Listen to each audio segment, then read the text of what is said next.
Hi students, very good evening to all. So students हम electric field intensity discuss कर चुके हैं और हमने उसके दो एप्लीकेशंस डिस्कस कर ली थी. एक हमने सिलेंडर का केस कर लिया था और दूसरा प्लेन शीट का केस कर लिया था. जिसमें हमने देखा था कि the charge is uniformly distributed along plane sheet. So दो केसेस हम कर चुके हैं and the third case is electric field due to charge spheres. अब स्टूडेंट्स एक कॉन्सेप्ट समझो कि हमारे पास जो स्फीयर्स हैं वो स्फीयर्स सिंपली हमारे पास टू टाइप्स के हैं. देखो ये टॉपिक बहुत इंपॉर्टेंट है. जो हमने एप्लीकेशन किए हैं उसमें से ये वाला केस सबसे ज़्यादा इंपॉर्टेंट है. Electric field due to charge spheres. So अब यहाँ पे हमारे पास जो स्फीयर्स हैं वो बेसिकली टू टाइप्स के हैं. फर्स्ट टाइप हमारे पास है स्फीयर्स की जिसे हम बोलते हैं होलो थिन शेल. अब इसके भी बेसिकली दो पार्ट्स हैं. फर्स्ट है मेरे पास कंडक्टिंग और दूसरा है मेरे पास नॉन कंडक्टिंग. अब इन दोनों ही केस में मीन्स अगर हमारे पास होलो स्फीयर है सो उसमें हमारे पास जो चार्ज है वो सिर्फ सरफेस पे होगा, पूरे वॉल्यूम में नहीं होगा क्योंकि होलो है, अंदर से खाली है. So that means the charge is distributed along the surface, over the surface. So this is hollow thin. और दूसरा केस स्टूडेंट्स हमारे पास कौन सा है? सॉलिड. अब सॉलिड स्फीयर भी सिंपली हमारे पास टू टाइप्स के हैं. First one is conducting and second one is non conducting. इसमें स्टूडेंट्स ये जो नॉन कंडक्टिंग का केस है ये नॉन कंडक्टिंग का केस सिर्फ डिफरेंट है. मीन्स नॉन कंडक्टिंग में जो हम कर रहे हैं उसकी प्रॉपर्टीज डिफरेंट है और इसमें जो चार्ज है बेसिकली हम इसमें क्या करेंगे कि जो चार्ज है हमारे पास पूरे वॉल्यूम में रिसाइड कर रहा है. बाकी जो होलो कंडक्टिंग और नॉन कंडक्टिंग था या फिर जो सॉलिड कंडक्टिंग था उसमें जो चार्ज था वो हमारे पास सिर्फ और सिर्फ कहाँ पे रिसाइड कर रहा था? सरफेस पे. सॉलिड नॉन कंडक्टिंग में चार्ज हमारे पास होल वॉल्यूम में होगा. So let's discuss one application. The first is electric field due to hollow. अब होलो आ गया, चाहे वो कंडक्टिंग हो चाहे वो नॉन कंडक्टिंग हो या चाहे या फिर दूसरा के सॉलिड कंडक्टिंग हो, सब में चार्ज सरफेस पे है ड्यू टू होलो स्फीयर. अब इसमें हम स्टूडेंट्स दो केसेस करेंगे, एक इनसाइड और एक आउटसाइड. इनसाइड मींस एक पॉइंट हम ऑब्जर्वेशन पॉइंट एक स्फीयर के अंदर कंसीडर कर रहे हैं और दूसरा बाहर कंसीडर कर रहे हैं. तो देखो हमारे पास क्या है, सबसे पहले हमारे पास ये एक स्फीयर है. इस स्फीयर पे जो हमारे पास चार्ज डिस्ट्रीब्यूट है वो मेरे पास क्या चार्ज डिस्ट्रीब्यूट है? Positive charge. Right, positive charge distribute है और सिग्मा क्या है? उसकी सरफेस चार्ज डेंसिटी है. क्यू चार्ज है, सिग्मा क्या है स्टूडेंट्स? उसकी सरफेस चार्ज डेंसिटी. उसके बाद जो हमारा चार्ज है मीन्स अब ये क्या है? स्फीयर. लेट सपोज क्यू है सो उसका एक गॉसियन सरफेस बनाएंगे. सो ये हो गया हमारे पास सिंपली उसका Gaussian surface. Let suppose that student कि इसका रेडियस मेरे पास आर है और ये वाला रेडियस मेरे पास क्या है? Small r. राइट. और अब हम क्या कर रहे हैं? एक एलिमेंटल एरिया ले रहे हैं ये. अगर स्टूडेंट्स ये पॉजिटिव चार्ज है इसका मतलब जो इलेक्ट्रिक फील्ड इंटेंसिटी है वो मेरे पास क्या होगी? आउटवर्ड लाइक दिस इज ई. क्योंकि पॉजिटिव से इलेक्ट्रिक फील्ड कैसा होता है? बाहर की तरफ, रेडियली आउटवर्ड्स. राइट. और दूसरा मैं अगर इसका एरिया वेक्टर को प्लॉट करूं तो एरिया वेक्टर हमारे पास क्या होता है? That is radially outwards. So E dot D. So students अब इन दोनों में एंगल सिंपली कितना हो गया? 0 डिग्री. राइट. अब हम कैलकुलेट कर रहे हैं जब हमारा ये वाला पॉइंट आउटसाइड है. सो आउटसाइड का केस स्टूडेंट्स हमारे पास क्या हो गया? That small are is greater than capital r. So in outside case your small r is greater than capital R. So अब इस केस में देखो अगर मुझे फ्लक्स कैलकुलेट करना है so that will be equals to E dot dA only. Right. और अब ई और डी ए, इसमें एंगल कितना है देखो, अभी लिखा 0, so this must be equals to E D A cos 0, और cos 0 स्टूडेंट्स हमारे पास कितना होता है 1, so this is equals to E dot D, and this must be equals to E integration of D and D A means see it is D A. जब मैं इस पूरे का ऐसे इंटीग्रेशन करूंगी तो मेरे को ये कंप्लीट स्फीयर मिलेगा, that means this complete sphere means area of sphere मुझे मिल रहा है। सो ये हमारे पास कितना है E इंटू 4 पाई, रेडियस यहाँ से यहाँ कितना है student r। Let's suppose this is your equation number 1। अब आगे देखो, अब नेक्स्ट पॉइंट में देखो हम जो फ्लक्स है वो और कैसे कैलकुलेट कर सकते हैं। Now your flux can be equals to simply Q inside by epsilon naught. अब हमारे पास देखो सिग्मा किसके इक्वल है,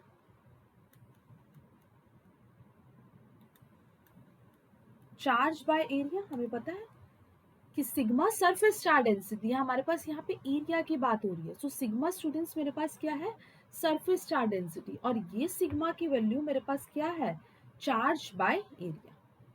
अब यहाँ से देखो अगर मैं बात करूं कि चार्ज किसके इक्वल हो जाएगा, sigma into area, right. Charge किसके इक्वल है, sigma into area. So students इसका मतलब अगर मैं ये बात करूं, लेट सपोज कि 1 मीटर स्क्वायर में सिग्मा चार्ज है, लेट सपोज 1 मीटर स्क्वायर में कितना चार्ज है, सिग्मा। सो 2 मीटर स्क्वायर में होगा 2 सिग्मा। अब हमारे पास टोटल एरिया कितना है, 2 मीटर स्क्वायर नहीं है, टोटल एरिया कितना है 4 pi R square, right. So that means ये 4 पाई आर स्क्वायर में चार्ज कितना हो जाएगा, 4 pi R square sigma, because charge is equal to sigma into area. So sigma into area, right. तो अब देखो यहाँ से सेकेंड इक्वेशन कैसे बना रही हूँ। Now your flux is equals to Q enclosed by epsilon naught. So flux is equals to Q enclosed. Enclosed charge देखो ये है enclosed charge जिसका रेडियस मेरे पास क्या है, कैपिटल R, राइट। ये enclosed charge है ना, इस गॉसियन सरफेस के अंदर enclosed क्या है, ये स्मॉल पार्ट, ये positive part.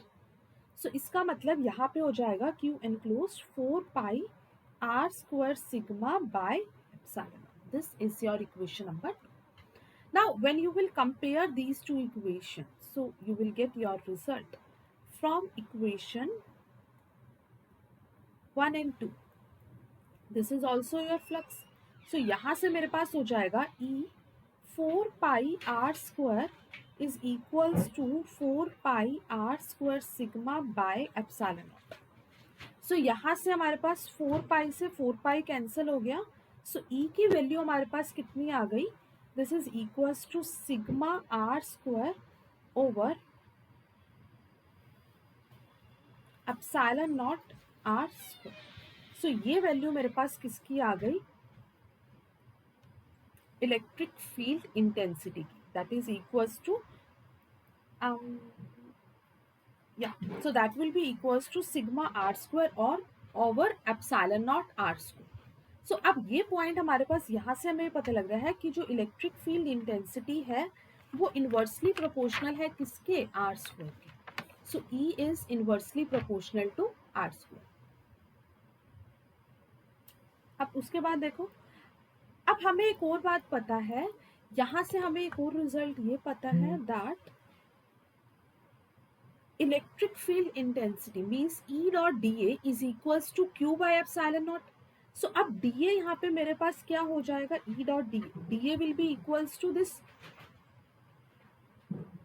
Gaussian surface 4 pi R square, 4 pi R square. So that will be equals to charge by epsilon naught. So यहाँ से E की वैल्यू कितनी आ गई, Q over 4 pi epsilon naught R square.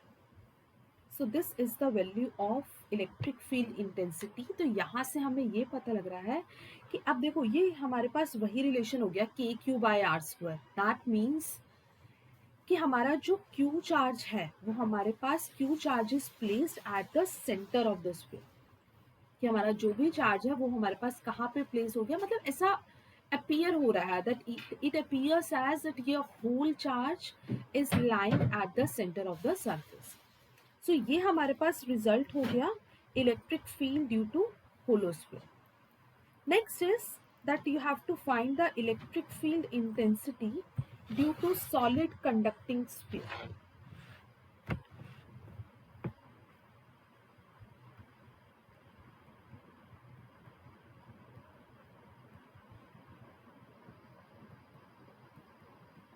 Electric field intensity due to solid conducting sphere.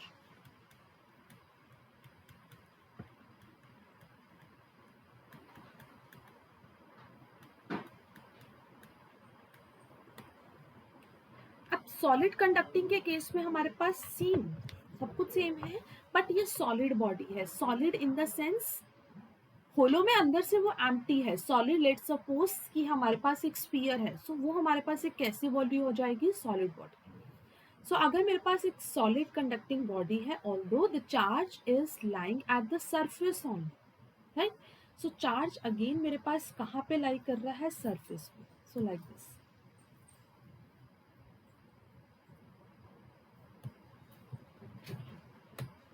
देखो ये charge हमारे पास कहाँ लाई कर रहा है, surface. Charging is lying at the surface only. अब उसके बाद इसके केस में भी एक गॉसियन सरफेस बनाऊंगी.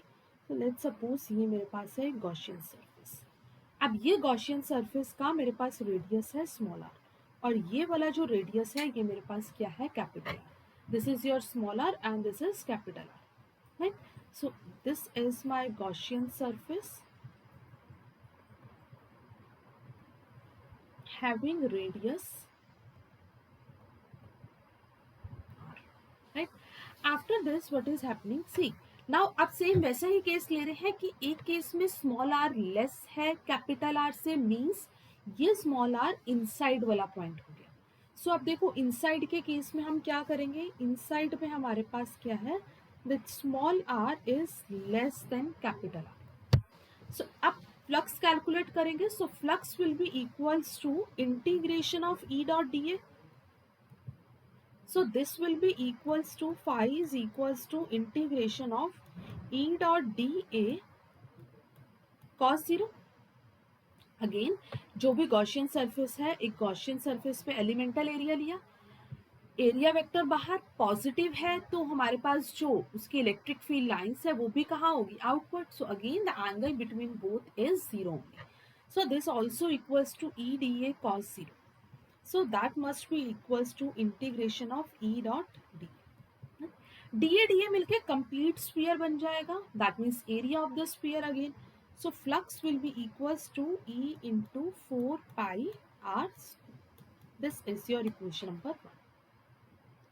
अब हमारे पास phi जो closed surface का है वो हमारे पास किसके इक्वल है, Q enclosed by epsilon.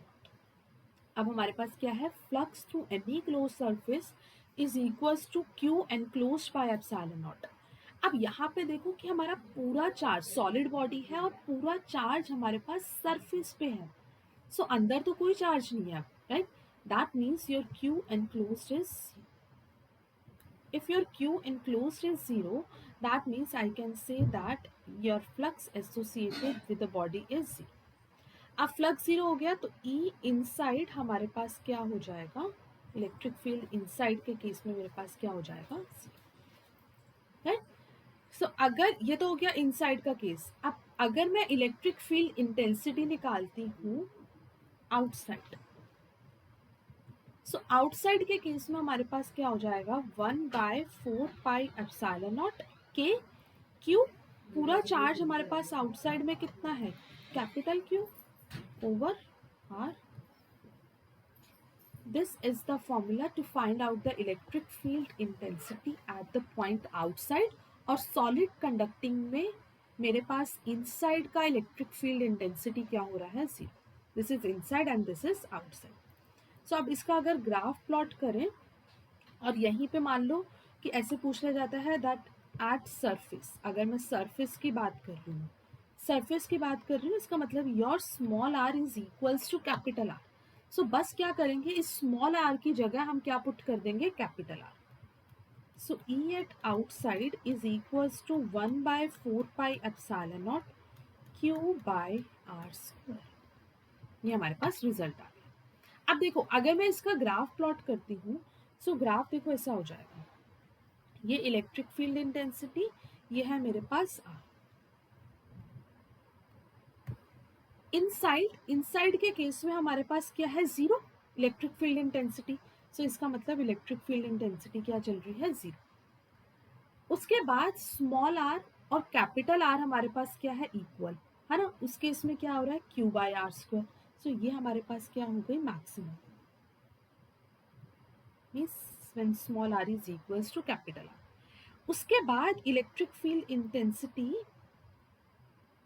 ये हमारे पास क्या थी, सरफेस. उसके बाद electric field intensity inversely proportional है 1/r² के. सो हमें ये बात पता है कि ये इस तरीके से, that means this is your equation of hyperbola. So अगर ये इक्वेशन हाइपरबोला की है, सो मेरे पास ये इस तरीके से, that E is inversely proportional to r². This is point, this is at the surface. इधर वाला हमारे पास क्या है, इनसाइड. इधर मेरे पास क्या है, this is the electric field intensity, right. So ये हमारे पास दो केस हो गए, electric field intensity due to hollow and due to solid, right. And in all the two cases, in both the cases, your charge is residing at the surface only. So let's discuss electric field due to solid non-conducting.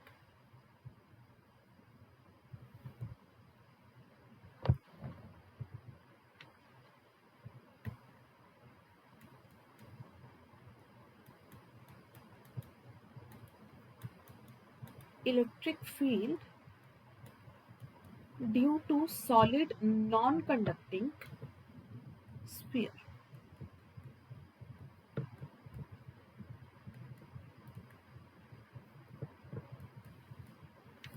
Now what you have to find, the electric field due to solid non-conducting sphere.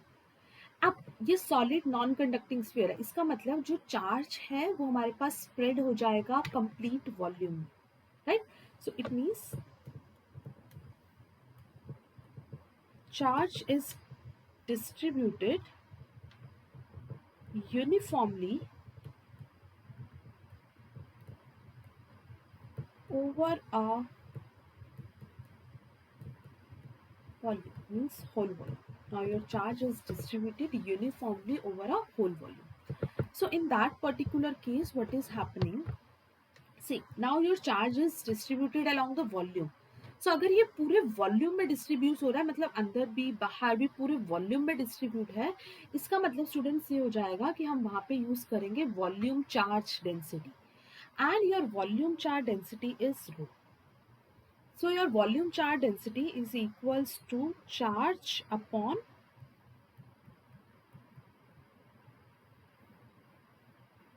volume. और यहां से अगर charge निकालेंगे तो वो क्या हो जाएगा, रो इंटू वॉल्यूम, राइट. सो इसका मतलब जो 1 मीटर क्यूब वॉल्यूम है, तो let suppose volume charge density कितनी है, रो. लेट सपोज कि अगर मैं बोलती हूँ कि 1 मीटर क्यूब है, तो वॉल्यूम चार्ज डेंसिटी है स्टूडेंट्स रो. अब अगर 2 मीटर क्यूब है तो वॉल्यूम चार्ज डेंसिटी हो जाएगी 2 रो. अब अगर वॉल्यूम कितना होता है स्फीयर का, 4/3 πr³. सो इसका मतलब अगर मेरे पास वॉल्यूम कितना है, 4/3 πr³. डिपेंड हो सकता है कि स्मॉल आर रेडियस ले रहे हैं या कैपिटल आर. सो 4/3 πr³ में जो वॉल्यूम है वो कितना हो जाएगा, 4/3 πr³ into, this is your like charge over the whole volume in terms of volume charge density. Now let's see, your point is outside.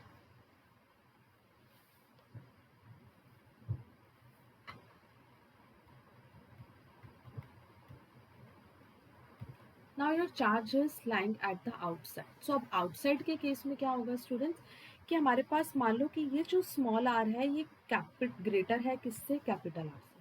अगर ये स्मॉल आर ग्रेटर है कैपिटल आर से, सो मान लो कि हमारे पास ये वॉल्यूम है, ठीक।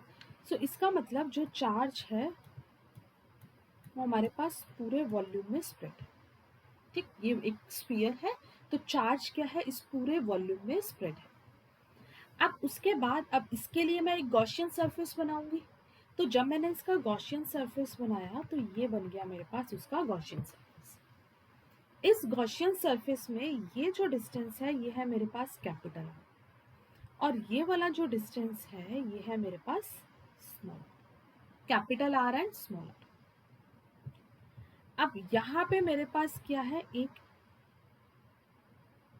एरिया लिया, पॉजिटिव की वजह से इलेक्ट्रिक फील्ड इंटेंसिटी हमें पता है बाहर होगी, और ये मेरे पास क्या होगा, डी, ठीक। गॉसियन सरफेस हमारे पास क्या है, जिसका रेडियस हमारे पास क्या है, कैपिटल आर। अगेन सेम उसी मेथड से सारे स्टेप्स कर रहे हैं, बस हमें स्टूडेंट्स डायग्राम को समझना है कि कहाँ पे चार्ज सरफेस पे है, कहाँ पे चार्ज वॉल्यूम में है, इतनी बात समझनी है। अब हमारे पास जो फ्लक्स है, फ्लक्स किसके इक्वल है, integration of E dot D A. So that will be equals to integration of E D A cos zero. So cos zero हमारे पास कितना होता है, 1। So E will be equals to D A. D A means surface area of whole volume. Now यहाँ पे D A है, so इसका मतलब पूरे surface area of the sphere only. So sphere का सरफेस एरिया कितना होगा, E into 4 pi, Gaussian surface क्या है, r square. This is your equation number 1। अब दोनों देखो, हर बार हम यही कर रहे हैं, एक बार फ्लक्स यूज कर रहे हैं ई डॉट डी ए से, दूसरी बार हम फ्लक्स कैलकुलेट कैसे कर रहे हैं, phi through a close surface. So phi through a closed surface is equals to your Q enclosed by epsilon naught, ठीक। अब Q enclosed देखो, चार्ज enclosed जब सरफेस था तो सरफेस चार्ज को हम कैसे लिखे थे, surface charge density into area. अब स्टूडेंट्स यहाँ पे वॉल्यूम है, सो हम उसको कैसे लिखेंगे, volume into surface, volume into volume charge, right. So this will be equals to Q enclosed क्या हो जाएगा, volume of sphere. So sphere हमारे पास क्या है, देखो ये स्फीयर जिसपे चार्ज डिस्ट्रीब्यूट है, Q enclosed। So 4/3 pi are cube rho by epsilon. So now this is your equation number 2. Now when you will compare both these equations, so let's compare equation 1 and equation 2.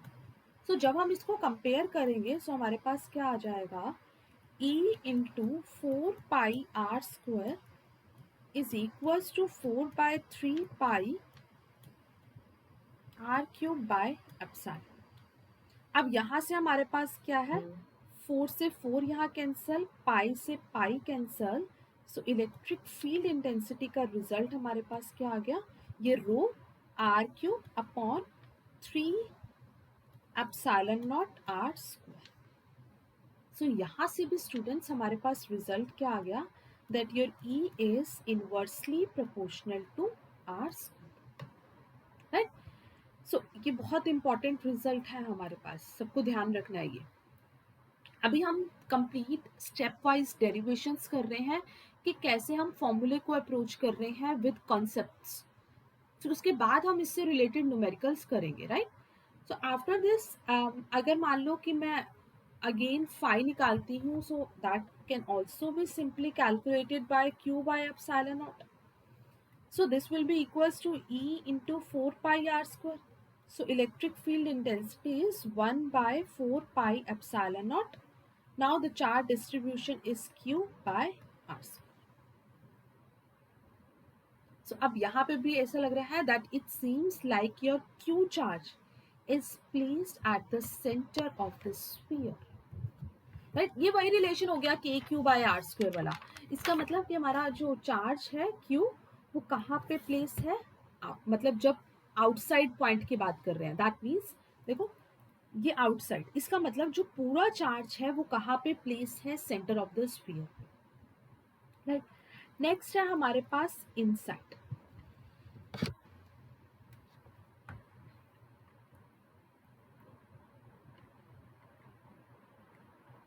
Inside के case में students क्या है, that your small are is less than capital are. So अगर ये small R capital R से less है, उस case में हमारे पास क्या होगा कि मान लो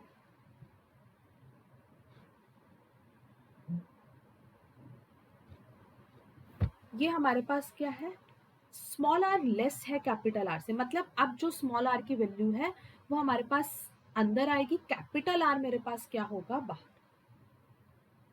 कैपिटल आर मेरे पास क्या होगा, बाहर. ये मेरे पास क्या है students, small R. Now this is the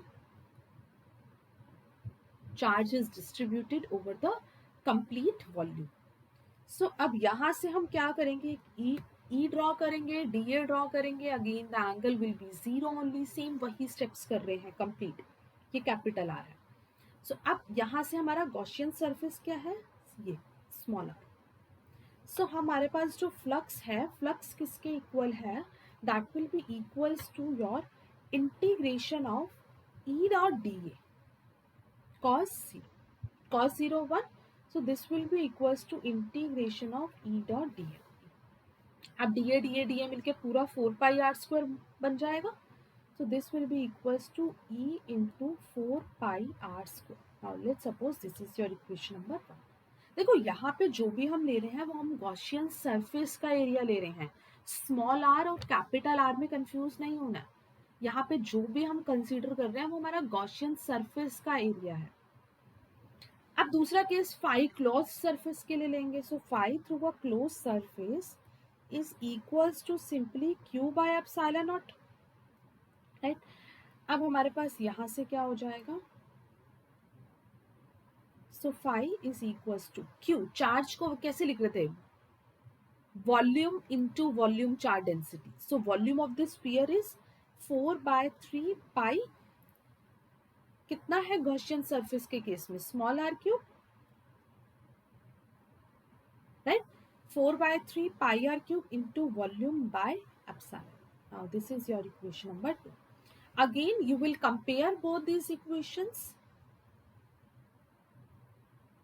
comparing equation 1 and equation 2.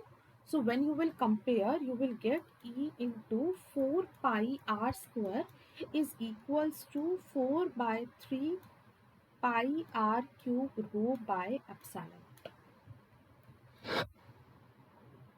4 से 4 कैंसिल, पाई से पाई कैंसिल, ये आर स्क्वायर से are cube cancel.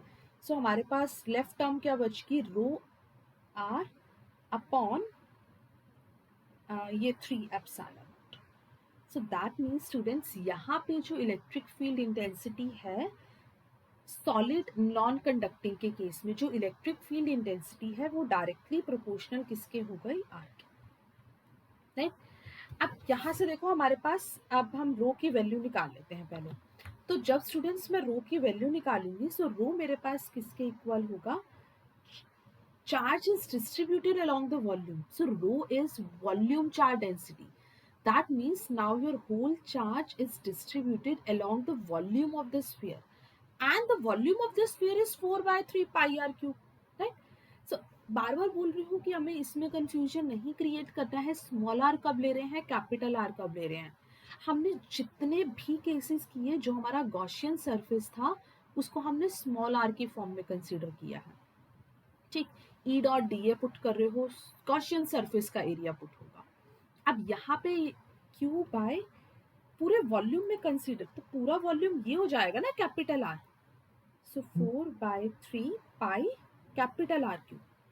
Small r अगर हम यूज करते तो सिर्फ ये गॉसियन सरफेस में इंक्लूड होता, बट हमारे पास जो चार्ज है वो पूरे वॉल्यूम में डिस्ट्रीब्यूट है,